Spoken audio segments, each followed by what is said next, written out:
ಕಥೆಯನ್ನ ಒಪ್ಕೋಬೇಕಾಗಿದ್ದು ವರದರಾಜು. ಆ ಕಡೆಯಿಂದ ಸಂಗಮ್ ಥಿಯೇಟರ್ನಲ್ಲೂ ಕೂಡ ಸೇಮ್ ಸಿನಿಮಾ ರಿಲೀಸ್ ಆಗಿರುವಂತ ಕಾರಣಕ್ಕೋಸ್ಕರ ಅಲ್ಲಿ ಬಂದಂತ ಕ್ಯೂ, ಇಲ್ಲಿ ಬಂದಂತ ಜನದ ಆ ಒಂದು ಕ್ಯೂ ಏನಾಗ್ತಿತ್ತಪ್ಪ, ಎಲ್ಲೋ ಒಂದ್ ಕಡೆ ಇಂಟರ್ಸೆಕ್ಟ್ ಆಗೋ ರೀತಿಯಲ್ಲಿ ನಿಂತ್ಕೋತಾ ಇದ್ರು. ರಾಜ್ಕುಮಾರನ್ನ ಈ ರೀತಿ ನೋಡೋದಿಕ್ಕೆ ಅವರು ಇಷ್ಟಪಡ್ಲಿಲ್ಲ. ಈ ಒಂದು ಸಿನಿಮಾ ಸಕ್ಸಸ್ ಆಗೇ ಆಗುತ್ತೆ.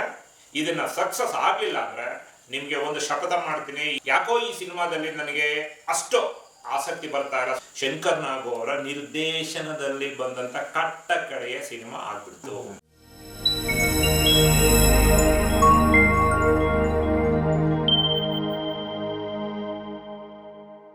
ಆ ಕಾಲದಲ್ಲಿ ನಮ್ಮ ಸಿನಿಮಾ ವಿಚಾರವನ್ನ ನಮಗೆ ಮುಟ್ಟಿಸ್ಬೇಕು ಅನ್ನೋದಾದ್ರೆ ಒಂದು ಕನ್ನಡಪ್ರಭ ಪೇಪರ್, ಅದು ಬಿಟ್ರೆ ಅರಗಿಣಿ ಅನ್ನೋ ಒಂದು ಪೇಪರ್ ಬರ್ತಾ ಇತ್ತು, ವಿಜಯ ಚಿತ್ರ ಅಂತ ಒಂದು ಬುಕ್ ಬರ್ತಾ ಇತ್ತು, ರೂಪತಾರ ಅಂತ ಒಂದು ಬುಕ್ ಬರ್ತಾ ಇತ್ತು. ನಮಗೆ ಒಂದು ಕ್ಯೂರಿಯಾಸಿಟಿ ಏನಪ್ಪಾ ಅಂದ್ರೆ, ಯಾವ ಹೊಸ ಸಿನಿಮಾ ರಿಲೀಸ್ ಆಗ್ತಾ ಇದೆ, ಯಾವ ಹೊಸ ಸಿನಿಮಾಗಳು ಸೆಟ್ ಇರ್ತಾ ಇದೆ, ಯಾವುದು ರಿಲೀಸ್ ಆಗ್ತಾ ಇದೆ, ಯಾವ ಥಿಯೇಟರ್ನಲ್ಲಿ ಯಾವ ಸಿನಿಮಾ ಹೆಚ್ಚು ದಿನ ಜನಪ್ರಿಯವಾಗಿ ಓಡ್ತಾ ಇದೆ.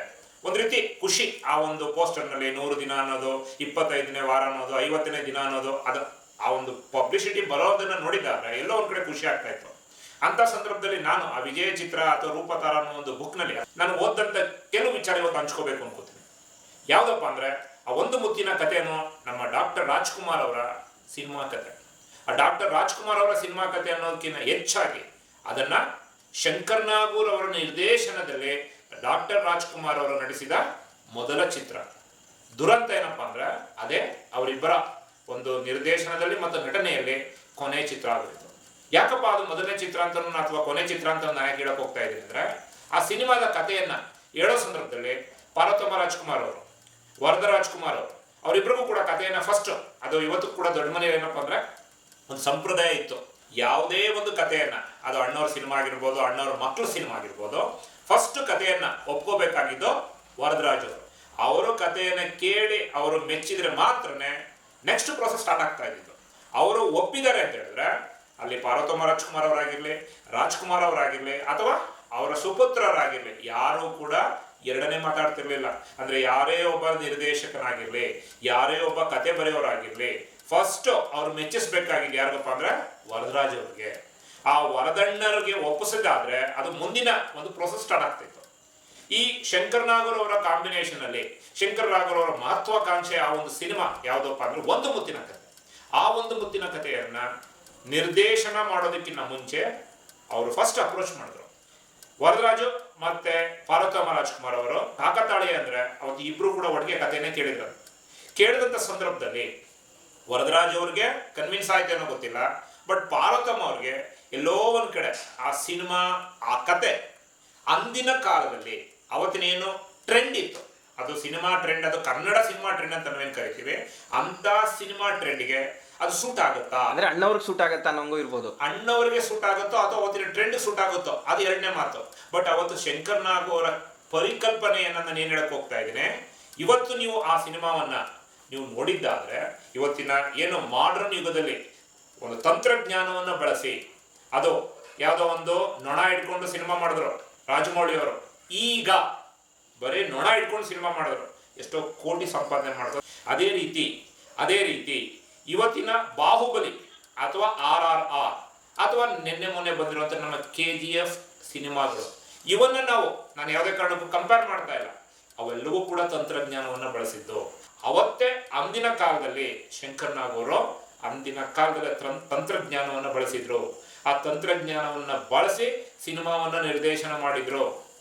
ನಮಗೆ, ನಮ್ಮ ಜನಕ್ಕೆ ಪಾರ್ವತಮ್ಮವ್ರು ಏನು ಹೇಳಿದ್ರು, ಪಾರ್ವತಮ್ಮವ್ರಿಗೆ ಏನಪ್ಪ ಗೊತ್ತಿತ್ತು ಅಂದ್ರೆ, ಅವತ್ತಿನ ನಮ್ಮ ಜನರ ರಾಜ್ಕುಮಾರ್ ಅವ್ರನ್ನ ಯಾವ ಇಮೇಜ್ ಅಲ್ಲಿ ನೋಡ್ಬೇಕು ಅನ್ನೋ ಒಂದು ಪರಿಕಲ್ಪನೆಯಲ್ಲಿ ಸ್ಟಿಕನ್ ಆಗ್ಬಿಟ್ಟಿದ್ರು. ಆ ಒಂದೇ ಒಂದು ಕಾರಣಕ್ಕೋಸ್ಕರ ಅವತ್ತು ಆ ಸಿನಿಮಾ ನಿಜವಾಗ್ಲೂ ಕೂಡ ಅಂದ್ಕೊಳ್ಳೋ ರೀತಿಯಲ್ಲಿ ಹೋಗ್ಲಿಲ್ಲ. ಶಂಕರ್ ನಾಗ್ ಅವರು ಒಂದು ಮಾತು ಹೇಳಿದ್ರು, ಏನಪ್ಪಾ ಅಂದ್ರೆ, ನೋಡು ಶಂಕರು, ನೀನು ಒಳ್ಳೆ ನಿರ್ದೇಶಕ, ಒಳ್ಳೆ ನಟ, ಅದರಲ್ಲಿ ಎರಡನೇ ಮಾತಿಲ್ಲ, ಬಟ್ ನೀನು ಬೇರೆ ಒಂದು ಸಿನಿಮಾ ಕಥೆಯನ್ನ ರೆಡಿ ಮಾಡ್ಕೊಂಬ, ಅಣ್ಣವ್ರಿಗೆ ಹಾಕೊಂಡು ಸಿನಿಮಾ ತಗೋಣ. ಯಾಕೋ ಈ ಸಿನಿಮಾದಲ್ಲಿ ನನಗೆ ಅಷ್ಟು ಆಸಕ್ತಿ ಬರ್ತಾ ಇಲ್ಲ, ಸ್ವಲ್ಪ ಎಲ್ಲೋ ಒಂದ್ ಕಡೆ ಅನುಮಾನ ಬರ್ತಾ ಇದೆ ಶಂಕರು ಅನ್ನೋ ರೀತಿ ಒಂದು ಮಾತಂದ್ರಂತೆ. ಆಗ ಶಂಕರ್ ನಾಗ್ ಅವರು ಒಂದೇ ಮಾತಂದ್ರಂತೆ, ಅಕ್ಕ ನೀವು ಯಾವುದೇ ಕಾರಣಕ್ಕೂ ಅನುಮಾನ ಪಡಬೇಡಿ, ಈ ಒಂದು ಸಿನಿಮಾ ಸಕ್ಸಸ್ ಆಗೇ ಆಗುತ್ತೆ. ಇದನ್ನ ಸಕ್ಸಸ್ ಆಗ್ಲಿಲ್ಲ ಅಂದ್ರೆ ನಿಮಗೆ ಒಂದು ಶಪಥ ಮಾಡ್ತೀನಿ, ಇಲ್ಲಿಂದ ಮುಂದೆ ನಾನು ನನ್ನ ನಿರ್ದೇಶನವನ್ನು ನಾನು ಸ್ಟಾಪ್ ಮಾಡಿಬಿಡ್ತೀನಿ ಅನ್ನೋ ಒಂದು ಮಾತು ಹೇಳಿದ್ರಂತೆ. ಆ ಮಾತು ಹೇಳಿದಾಗ ಎಲ್ಲೋ ಒಂದು ಕಡೆ ಇದ್ರೂ ಇರ್ಬೋದೇನೋ, ಯಾಕಂದರೆ ಶಂಕರ್ನಾಗು ಕೊಟ್ಟಂಥ ಅವತ್ತಿನ ಒಂದು ಸಿನಿಮಾಗಳೇನಿತ್ತು ಅದು ಮಾಲ್ಗುಡಿ ಡೇಸಿನ ಒಂದು ಇವತ್ತು ಎಲ್ರಿಗೂ ಗೊತ್ತು, ಮತ್ತೆ ಮತ್ತೆ ಮರುಪ್ರಸಾರ ಆಗ್ತಾ ಇದೆ ಟಿವಿಗಳಲ್ಲಿ. ಅದೆಲ್ಲವನ್ನೂ ಕೂಡ ಗೊತ್ತಿದ್ದಂಥ ಸಂದರ್ಭದಲ್ಲಿ ಇರಲಿ ಒಂದು ಮಾತು ನೋಡೋಣ ಅನ್ನೋ ರೀತಿಯಲ್ಲಿ ಆ ಒಂದು ಸಿನಿಮಾ ಮಾಡೋದಕ್ಕೆ ಪಾರ್ವತಮ್ಮವರು ಮುಂದೆ ಬರ್ತಾರೆ. ಆ ಒಂದು ಸಿನಿಮಾ ಮಾಡಿದಂಥ ಸಂದರ್ಭದಲ್ಲಿ ಇವತ್ತೇನು ನಮ್ಮ ಮೀಡಿಯಾಗಳಿದೆ ಅದು ಇತ್ತು ಅಂದಿದ್ರೆ ಇನ್ನೂ ಎಷ್ಟೋ ಪ್ರಚಾರ ಸಿಗ್ತಿತ್ತಾನೆ. ಯಾಕಪ್ಪ ಅಂದ್ರೆ ನನಗೆ ಇವತ್ತು ಕೂಡ ಬುದ್ಧಿ ಇದೆ, ಎಷ್ಟು ಥಿಯೇಟರ್ ರಿಲೀಸ್ ಆಗ್ತಪ್ಪ ಅಂದ್ರೆ ನಾವೆಲ್ಲರೂ ಕೂಡ KGF ಯಾವಾಗ ಬರುತ್ತೆ ಅಂತ ನಮ್ಮ ಒಂದು ಆಸಕ್ತಿ ಇತ್ತು. RRR 3 ಸಾರಿ ಸಿನಿಮಾ ಡೇಟು ಮುಂದೆ ಹೋಯ್ತು. ಪ್ರತಿ ಸಾರಿ ಕೂಡ ಜನಕ್ಕೇನಪ್ಪ ಆಸಕ್ತಿ ಬರ್ತಿತ್ತು ಅಂದ್ರೆ ಮೀಡಿಯಾದವರು ಕೊಡ್ತಾ ಇರುವಂಥ ಪ್ರಚಾರ ಅದೆಲ್ಲವನ್ನೂ ಕೂಡ ನೋಡಿದಾಗ ಆ ಸಿನಿಮಾಗಳಿಗೆ ಪಬ್ಲಿಸಿಟಿ ಚೆನ್ನಾಗಿ ಸಿಗ್ತಿತ್ತು. ಬಟ್ ಅವತ್ತು ಪಬ್ಲಿಸಿಟಿ ಏನಪ್ಪ ಅಂದ್ರೆ ಪೇಪರ್ನಲ್ಲಿ ಬರುತ್ತಂಥ ಪಬ್ಲಿಸಿಟಿ ಅದ್ಬಿಟ್ರೆ ಮೌತ್ ಕ್ಯಾನ್ವಾಸ್, ನಮ್ಮ ಜನಕ್ಕೆ ಒಬ್ಬರಿಂದ ಒಬ್ಬರು ನಾವು ಮಾತಾಡ್ಕೊಂಡು ಅಷ್ಟೇ ನಮಗೆ ಪ್ರಚಾರ ಸಿಗ್ತಿತ್ತು ಹೊರತು ಯಾವುದೇ ಕಾರಣಕ್ಕೂ ಪ್ರಚಾರ ಇಲ್ಲ. ಆ ಒಂದು ಸಿನಿಮಾ ಒಂದು ಮುತ್ತಿನ ಕಥೆ ಸಿನಿಮಾದ ಬಗ್ಗೆ ನಾನು ಹೇಳೋದಾದ್ರೆ ನಮ್ಮ ಮೈಸೂರಿನ ಪ್ರತಿಷ್ಠಿತ 2 ಥಿಯೇಟರ್ಗಳು, ಒಂದು ನಮ್ಮ ರಂಜಿತ್ ಥಿಯೇಟರ್, ಇನ್ನೊಂದು ಸಂಗಮ್ ಥಿಯೇಟರ್. ಅದು ಅತಿ ಸಮೀಪದಲ್ಲಿ ಇರುವಂಥ ಒಂದು ಥಿಯೇಟರ್. ಆ 2 ಥಿಯೇಟರ್ಗಳಿಗೂ ಕೂಡ ಕಾಕತಾಳೀಯ ಅಂದ್ರೆ ಆ ಸಿನಿಮಾ ರಿಲೀಸ್ ಆಗಿತ್ತು. ನಮ್ಮ ಸಿನಿಮಾದಲ್ಲಿ ದೊಡ್ಡ ಸಿನಿಮಾಗಳು ಹೊಸ ಸಿನಿಮಾಗಳು ಬಂತು ಅಂದ್ರೆ ಹಿಂಭಾಗದ ಒಂದು ಗೇಟ್ನಲ್ಲಿ ಟಿಕೆಟ್ ಕೊಡ್ತಾ ಇದ್ರು. ಆ ಹಿಂಭಾಗದ ಗೇಟ್ನಲ್ಲಿ ಟಿಕೆಟ್ ಕೊಟ್ಟದ್ದು ಆಲ್ಮೋಸ್ಟ್ ಏನಾಗ್ತಿತ್ತಪ್ಪ ಅಂದ್ರೆ 1.25 ಕಿಲೋಮೀಟ್ರು ಆ ಡಿಸ್ಟೆನ್ಸಲ್ಲಿ ಹೋಗ್ತಾ ಇತ್ತು. ಆ ಕಡೆಯಿಂದ ಸಂಗಮ್ ಥಿಯೇಟರ್ನಲ್ಲೂ ಕೂಡ ಸೇಮ್ ಸಿನಿಮಾ ರಿಲೀಸ್ ಆಗಿರುವಂಥ ಕಾರಣಕ್ಕೋಸ್ಕರ ಅಲ್ಲಿ ಬಂದಂಥ ಕ್ಯೂ, ಇಲ್ಲಿ ಬಂದಂಥ ಜನದ ಆ ಒಂದು ಕ್ಯೂ ಏನಾಗ್ತಿತ್ತಪ್ಪ, ಎಲ್ಲೋ ಒಂದು ಕಡೆ ಇಂಟರ್ಸೆಕ್ಟ್ ಆಗೋ ರೀತಿಯಲ್ಲಿ ನಿಂತ್ಕೋತಾ ಇದ್ರು. ಎಲ್ಲಿ ಜನಕ್ಕೆ ಆ ಥಿಯೇಟರ್ ಸಿನಿಮಾ ಮುಗಿತು ಅಂದ ತಕ್ಷಣ ಹಂಗೆ ಕ್ಯೂ ರಿವರ್ಸ್ ಆಗ್ತಾ ಇತ್ತು. ಈ ಸಿನಿಮಾ ಥಿಯೇಟ್ರಲ್ಲಿ ಅದು ಟಿಕೆಟ್ ಸೋಲ್ಡ್ ಔಟ್ ಅಂದ ತಕ್ಷಣ ಆ ಕಡೆ ಸಿನಿಮಾವನ್ನು ನೋಡೋದಕ್ಕೋಸ್ಕರ ಅಲ್ಲೇ ಜನ ಉಲ್ಟಾ ನಿಂತ್ಕೊಂಡು ಅಥವಾ ಆ ಕಡೆ ಈ ಕಡೆ ನಿಂತ್ಕೊಂಡು ಏಡ್ ತಿನ್ಕೊಂಡು ಕಷ್ಟಪಟ್ಟು ಜನ ಟಿಕೆಟ್ ಪಿಕ್ಚರ್ ನೋಡ್ತಾ ಇದ್ರು. ಇವತ್ತು ನಾವೆಲ್ಲ ಏನು ಮಾಡ್ತಾ ಇದೀವಪ್ಪ ಅಂದ್ರೆ ಆನ್ಲೈನ್ ಬುಕ್ ಮಾಡಿಕೊಂಡು ಒಂದು ವಾರಕ್ಕೆ ಮುಂಚೆನೇ ನಾವು ಸಿನಿಮಾವನ್ನು ಕ್ಯೂ ನಿಂತ್ಕೊಳ್ಳೋದ್ರೆ ನಾವೇನು ಮಾಡ್ಕೊಂಡು ಬರ್ತಾ ಇದ್ದೀವಿ, ಆರಾಮಾಗಿ ಹೋಗಿ ಸಿನಿಮಾ ನೋಡ್ಕೊಂಡು ಬರ್ತಾ ಇದ್ದೀವಿ.